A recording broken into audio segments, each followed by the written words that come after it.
A life of struggles. My name is Clara. I am 25 years old. I grew up in a small town where life was always a fight for survival. My father once worked in a factory, but he became sick and could not continue. My mother worked from morning till night as a cleaner just to bring food to the table. I had 4 younger siblings, and being the eldest, I carried the weight of the family on my shoulders. Our home was tiny, and most nights we slept hungry. From a young age, I understood pain.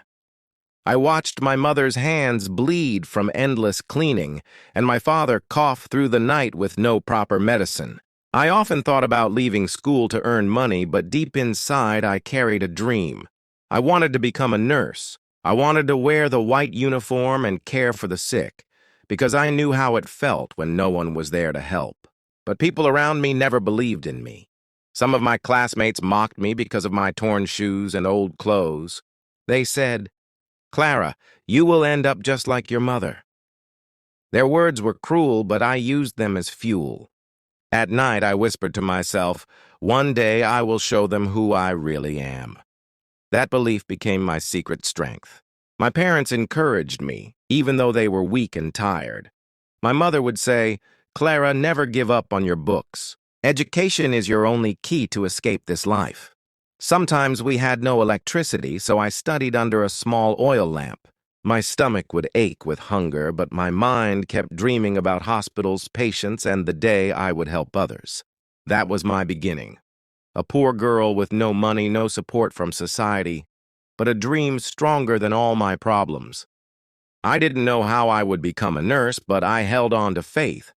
I believed that if I stayed patient and worked hard, one day life would give me a chance, and I was ready to fight for it. Hard roads and broken dreams. As I grew older, my responsibilities became heavier. My siblings depended on me, and my mother became weaker from working too much. My father's sickness got worse, and the medicine was expensive.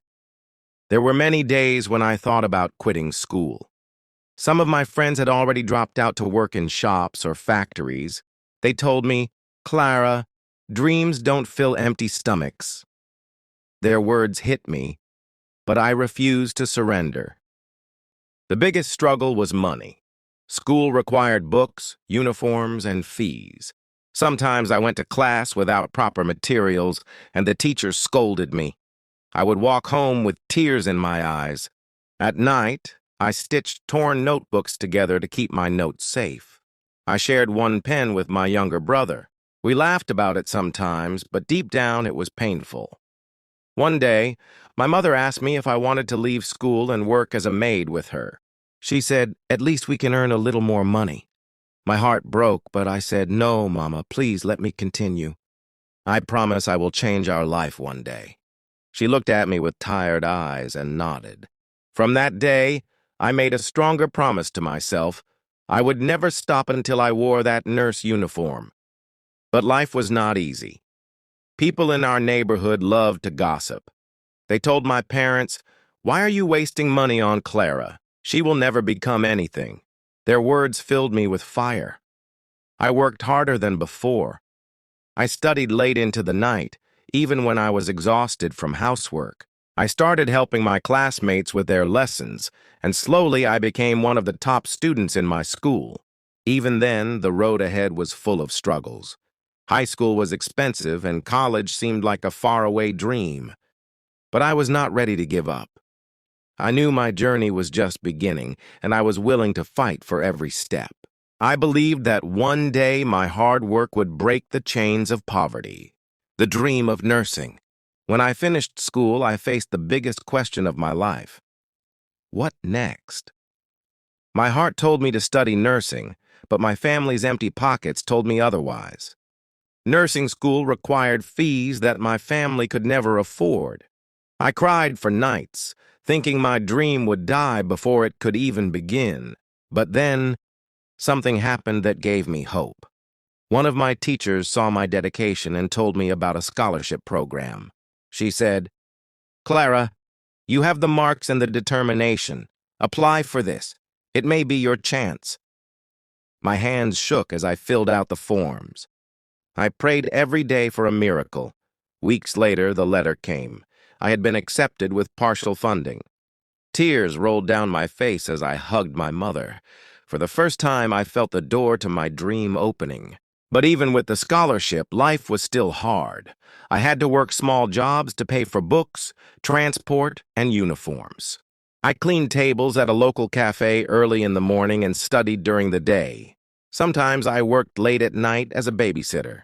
I would return home tired, but I reminded myself, this pain is temporary. My dream is forever.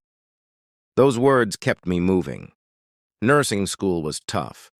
We had long classes, endless books to read, and practical training in hospitals. At first, I felt lost. I saw other students with rich families who had everything, while I struggled for every pen and notebook. But I refused to compare. I focused on learning. I remembered why I was there, not for luxury, but to change lives. Slowly, I began to shine. My teachers noticed my hard work. Patients at the hospital thanked me for being kind. Every smile from them reminded me why I had chosen this path. My journey was still long, but I could see my dream taking shape. For the first time in my life, I felt that the poor girl inside me was turning into someone stronger, a future nurse. The breaking point.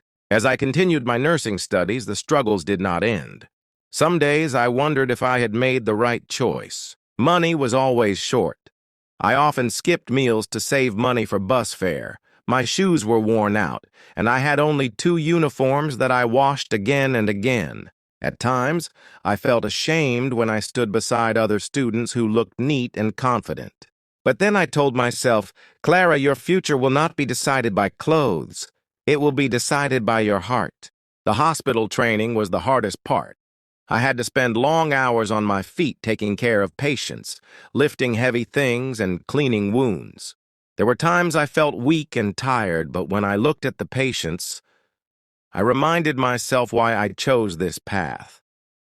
Their pain gave me strength. Their smiles gave me courage. Every time a patient whispered, "Thank you, nurse," I felt alive again. But one day, everything almost broke me. My father's condition worsened, and the doctor said he needed an operation. The cost was impossible for us. My mother cried, and my siblings looked at me with helpless eyes. I felt the world crushing on my shoulders. For the first time, I thought about quitting school forever. I thought about working full-time to save my father's life. That night, I cried until I could not cry anymore. But then I remembered my father's words. He had once told me, "Clara, even if I suffer, you must not stop. You are our hope." I wiped my tears and made a decision. I would not quit. I would study harder and work harder, and somehow I would manage both. I picked up my books again, even with a heavy heart. That was the breaking point of my life. I realized that struggles will never stop, but if I keep standing, nothing can destroy me. I told myself, this is my fight, and I will win it. The turning point.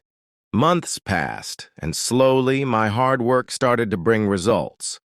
I became one of the top students in my class. My teachers praised my dedication, and even doctors in the hospital began to notice my work.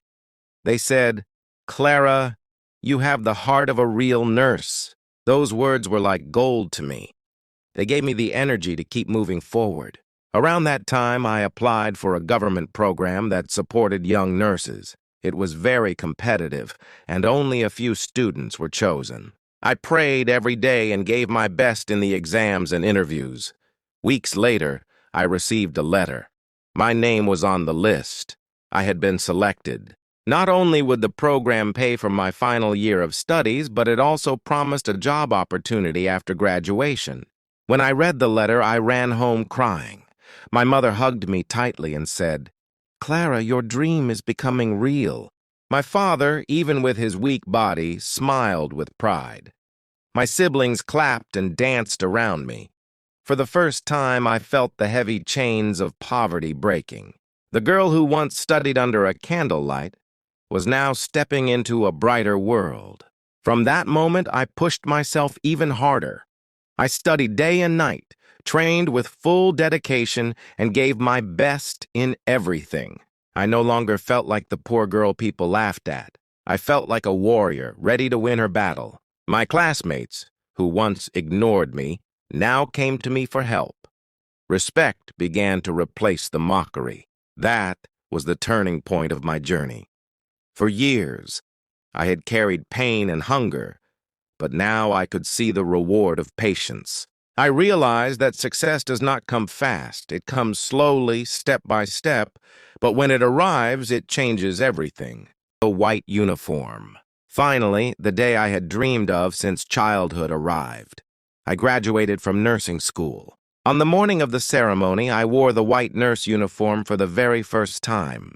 As I looked in the mirror, tears filled my eyes. I remembered the little girl who walked to school in torn shoes, the nights of hunger, the candles burning late into the night. And now here I was, standing tall, not as a poor girl, but as Nurse Clara. When I walked across the stage to receive my certificate, I saw my mother crying in the audience. My father, though weak, had managed to come. His eyes shone with pride. My siblings cheered loudly. For me, that moment was not just a graduation. It was the victory of every sacrifice, every tear, every prayer we had made as a family. Soon after, I began working in a hospital. My first salary was small, but it meant the world to me. With that money, I bought medicine for my father, good food for my siblings, and a new dress for my mother. I also kept a small part for myself, but my happiness came from giving to them. For the first time, our home was filled with smiles instead of worries. As the years passed, my career grew. I became respected by patients and doctors. People who once laughed at me now said, "Clara, we are proud of you." But I never let pride take over. I remembered my beginnings, and I used my success to help others. I started supporting poor students with books and school fees. I wanted them to know that dreams are possible even in poverty. This is my story. The story of a poor girl who refused to give up, a girl who faced hunger, pain, and doubt, but still became a nurse. Today I stand not just for myself, but for every child who feels too poor to dream. I am living proof that with hard work, faith, and patience, no dream is too big. If you are struggling today, remember this: your story is not over yet. Keep fighting, because one day, you too will wear your own uniform of success.